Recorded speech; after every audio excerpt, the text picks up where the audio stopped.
और मुझे लगता है कि जिस तरह से हमारे मौसम विभाग वाले और उन्होंने प्रेडिक्ट किया था कि, और इसका कहीं अंदेशा भी था, आप देख रहे हैं कि जितनी भी हिली टेरेन स्टेट हैं, उत्तराखंड से फिर हिमाचल में आप देख रहे हैं, और अब जम्मू कश्मीर में भी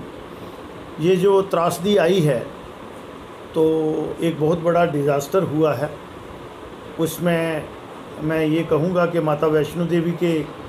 जो वहाँ पे इस किस्म का इंसिडेंट हुआ, उसमें हमारी जानी नुकसान भी हुआ। जो श्रद्धालु बाहर से एक श्रद्धा लेकर आए थे, लेकिन जो ये फ्लैश फ्लड और भारी बारिश हुई है, उससे मुझे एक चीज़ से थोड़ा संतोष है, और परमपिता परमेश्वर ने हम पे आशीर्वाद रखा। खासकर मेरी कॉन्स्टिट्यूंसी में अगर आप देखेंगे, सबसे ज़्यादा जम्मू नॉर्थ में नुकसान हुआ है। आप लोगों तो 4 दिन से हर गली कूचे में गए हैं, लेकिन जानी नुकसान नहीं हुआ। माली नुकसान बहुत हुआ है, और लाइव स्टॉक का हुआ है, जिसमें कैटल्स वगैरह जो हैं, तो उसके लिए सरकार जो है वो भरपाई करेगी। और हम लोग भी, मैं आपके माध्यम से जनता जनार्दन का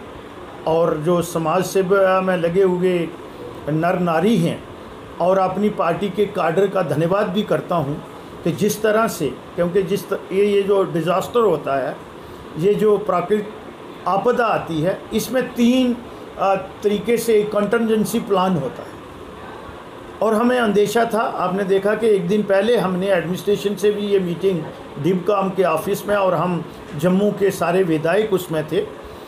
और उसमें एक कंटिजेंसी प्लान था कि हम रेस्क्यू सबसे पहले होता है। तो रेस्क्यू में मुझे लगता है कि 100 आउट ऑफ 100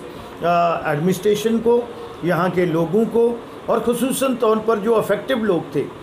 उनको ये श्रेय जाता है कि उन्होंने बाकी चीज़ों की परवाह नहीं करते हुए अपनी जान को जो है वो प्राथमिकता दी है। उसके लिए मैं उनका धन्यवाद भी करता हूँ। और जहाँ तक इंफ्रास्ट्रक्चर का बात है, बिजली और पीने का पानी, ये 2 एसेंशियल आइटम्स हैं। इनके इंफ्रास्ट्रक्चर्स को, जो हमारा ढांचा है, उसको काफ़ी नुकसान हुआ है।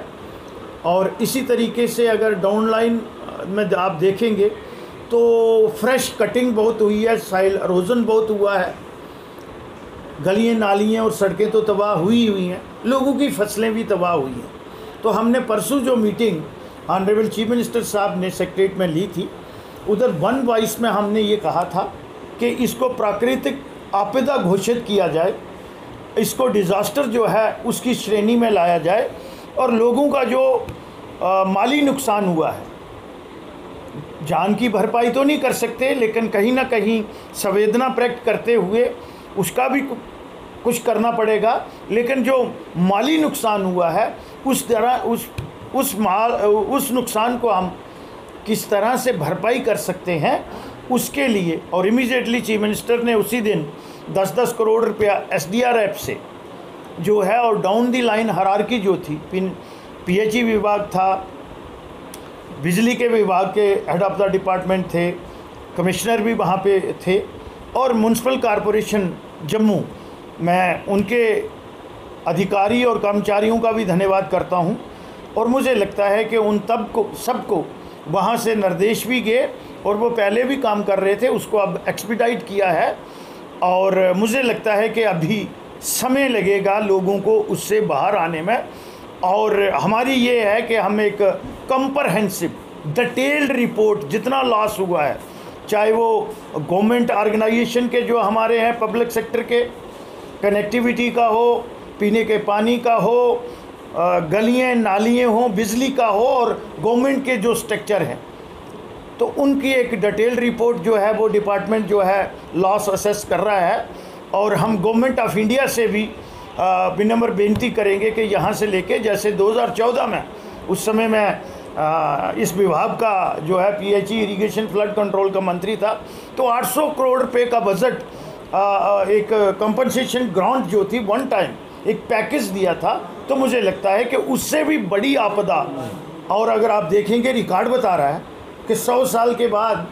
इतनी बारिश हुई है, और 100 साल वाला रिकॉर्ड भी जो है वो बीट किया है। तो तो मुझे लगता है इसमें एक शॉर्ट टर्म और एक लॉन्ग टर्म। शॉर्ट टर्म है इन लोगों को रिहेबिलिटेट करना, लॉन्ग टर्म है कि जो वाटर बॉडी हैं उनको क्लियर करके और जो कैरिंग कैपेसिटी है उसको किस तरह से बढ़ाना है, वो उस पर हमें काम करना पड़ेगा।